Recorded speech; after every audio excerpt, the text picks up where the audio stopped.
seriously. Of course my plans are changing this morning and I have to get gas. Oh Lord.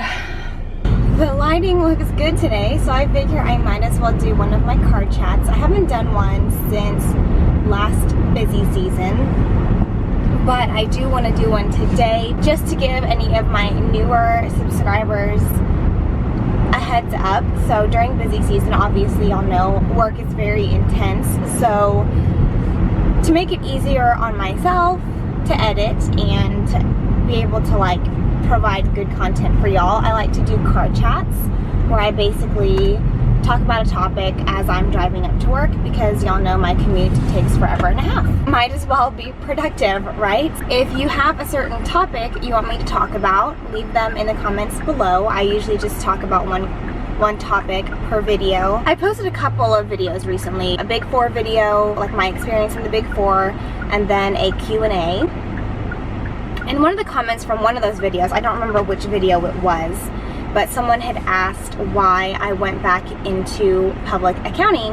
As a recap, I started my career at the Big Four. I was there until I was a senior, and then I did industry for about a year, and then went into a mid-tier accounting firm, which I am still at currently. Also, for anyone who's like a true subby of mine, you know I'm kind of a rambler. I wouldn't say rambler, I would say I provide a lot of detail in when I'm talking to you guys, especially the topics that I talk about.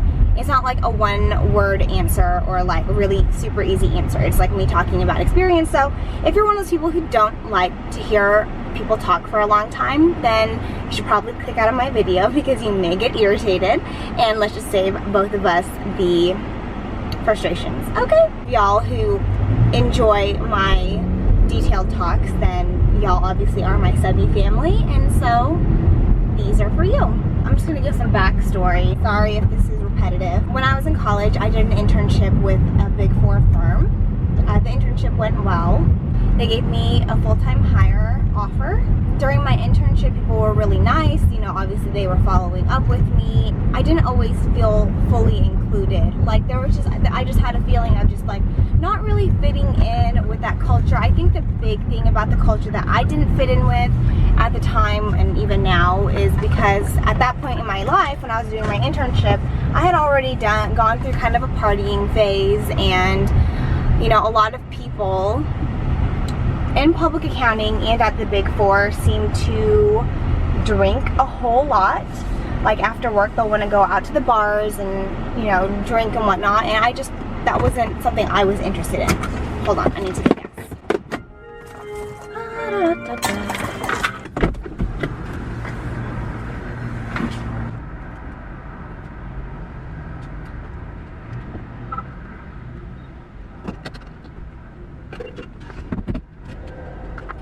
Even if we would be working long hours, or like even if we got off at like 6 or 7 o'clock, people wanted to go out and drink, and I don't know, that wasn't like my thing. I was kind of like, I spend so much time at work, I want to go home, I want to spend time with, you know, Mike and Juicy, I want to do other stuff. Like that's just how I am now. Sure, I'll have a drink here or there every now and then, but as far as like drinking every single day and then just like, you know, that's just not my thing. And I felt like that was kind of the culture there, among other things, but you know, that was partially it. So I just didn't feel like I fit in socially that way. You know, don't think that I'm being a prude or whatever. I'm just saying, like, if I had free time, I wanted to spend it with my family and my friends. And since I worked so much at the time, and if you watch my Big Four video, you know I worked a whole lot. Among other things, which I'm not going to get into, just the culture wasn't a good fit for me. And that's just an example of one thing. But anyways, I obviously, like, when you're in college,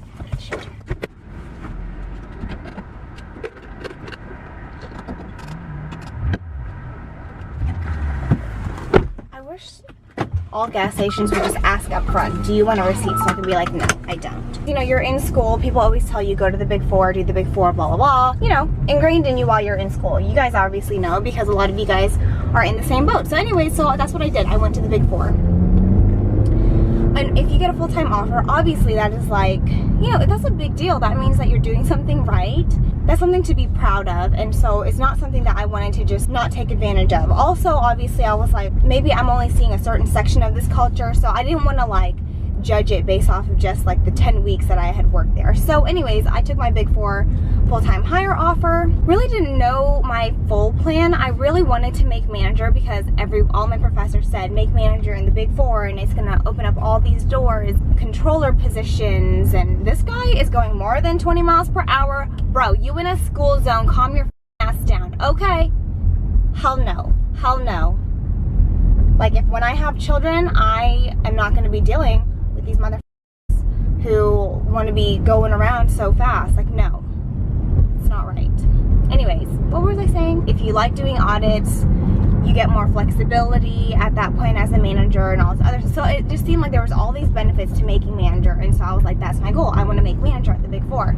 I honestly barely saw any flexibility of my managers. Like, my managers would be at the client site with me every single day, which, you know, like, I understand that's necessary sometimes, but if you think about the roles, your team's made up of staff, senior managers, senior manager, partner. Sometimes you don't have a senior manager, but you know, that's the hierarchy. If the manager's there every single day, that takes away from your senior's responsibility, because obviously when the client comes in, they're going to go to the person with the most seniority, so that would be the manager.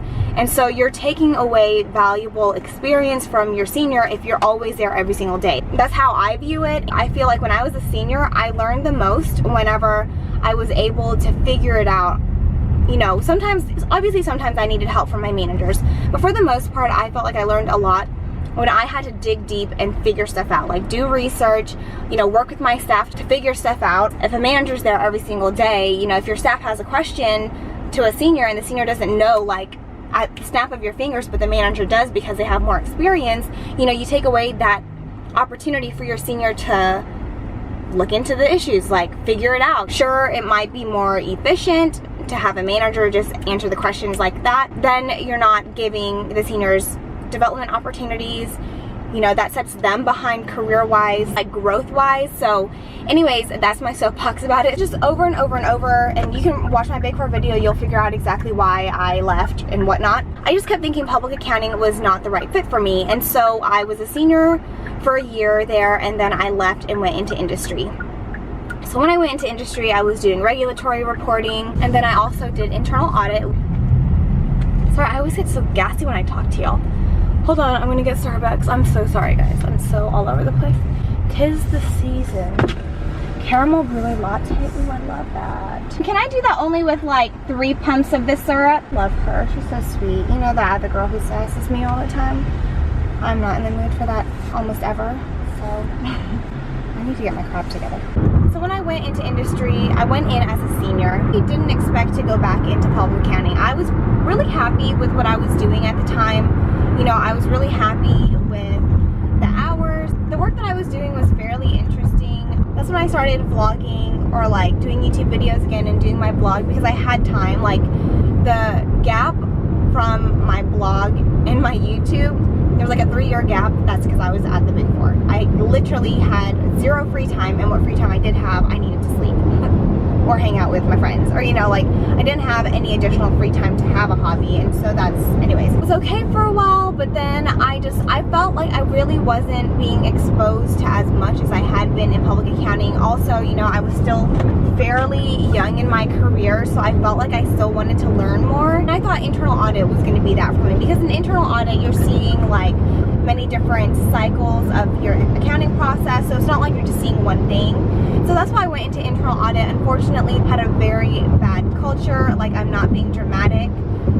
Literally, the entire department quit within a year. So I'm just saying that it wasn't the greatest culture. Culture is huge for any company. So at the time, one of my good friends, because of what was happening at our industry job, interviewed with the firm that I'm currently at.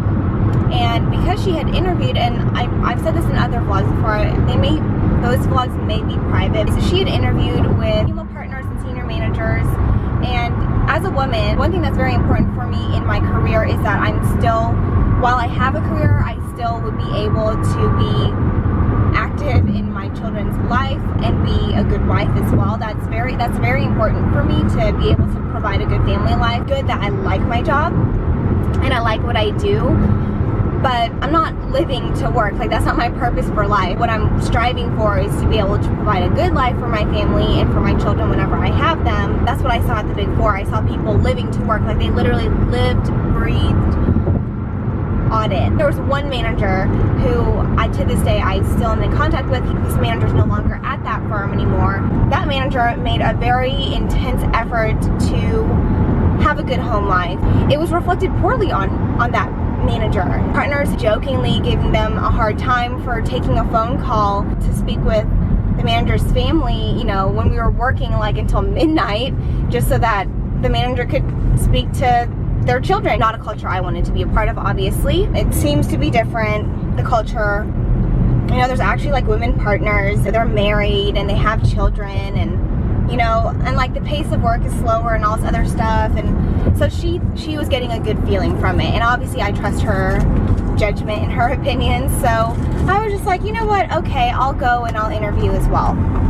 Sorry, I had to take a break to eat my croissant. So I interviewed with a couple of partners at my firm, and you know, obviously you'll know one of them made a definite impact on me and still does. Like, I really do look up to her. What really attracted me to come back into public accounting was knowing that at least at that firm, women can be successful, can still be mothers and wives and be successful at the firm. That's extra motivation and inspiration for me as well, because I didn't see that at the Big Four. Still early enough in my career where I felt like I didn't get enough out of, like, I didn't want to go into industry and kind of like not be exposed to as much as I would be exposed to in public accounting. Career growth and just like technical knowledge and stuff like that, I wanted to continue to grow, and I felt like the best place for that is public accounting, and that's my opinion, and I do strongly feel that way. If you are active and trying to learn as much as possible, and you are like personally making a big effort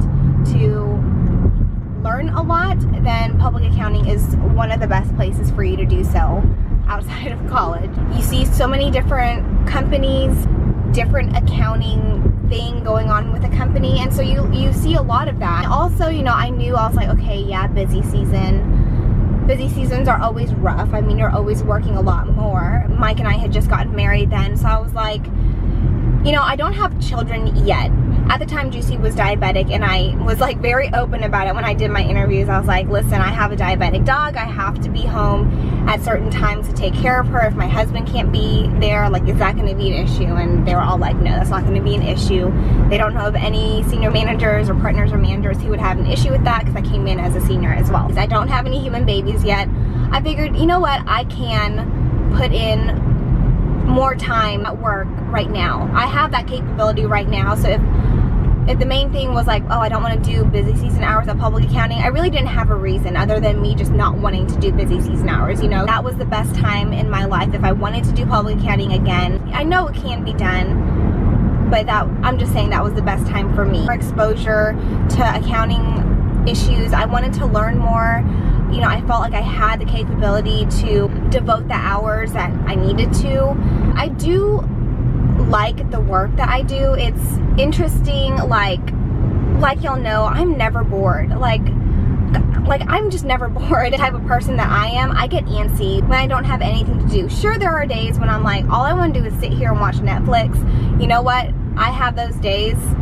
You know, especially during busy season, I have those days a lot. Don't want to be bored at work. To learn more and further my own technical knowledge and soft skills, I just felt like that was the best place to learn all of that. I really wish more accountants would be open about their career path and their career choice. I'm giving y'all my perspective. If someone in industry had a different experience, I wish they would share that, because like if you started in industry, there was one person who commented on a video who I think started out in industry and just like worked their way up and got really high up in a company, making a lot of money and, you know, not necessarily working a ridiculous amount. That's pretty much why. That's why I went back into public accounting, because this is the best place to learn, I feel.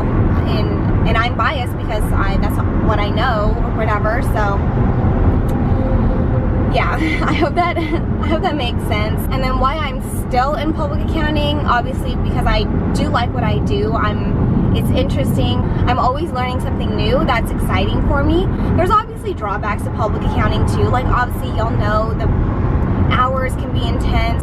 There's pros and cons to being in public accounting, and I think why I'm still in public accounting is for the reasons that I've stated already, and also because I like the work that I do, and then I also like the fact that I am flexible. I do have some control over my schedule of where I need to be on a day-to-day basis, and I'm constantly learning. I enjoy working with people and getting to meet so many different people all over the place. Like, that's also been really something else I really like about public accounting. It's a very people-focused profession, because you're constantly, you know, talking to your clients, talking to other business professionals, talking to people in your firm, etc. Do I think that is going to be my long-term situation? I don't know. I honestly don't know.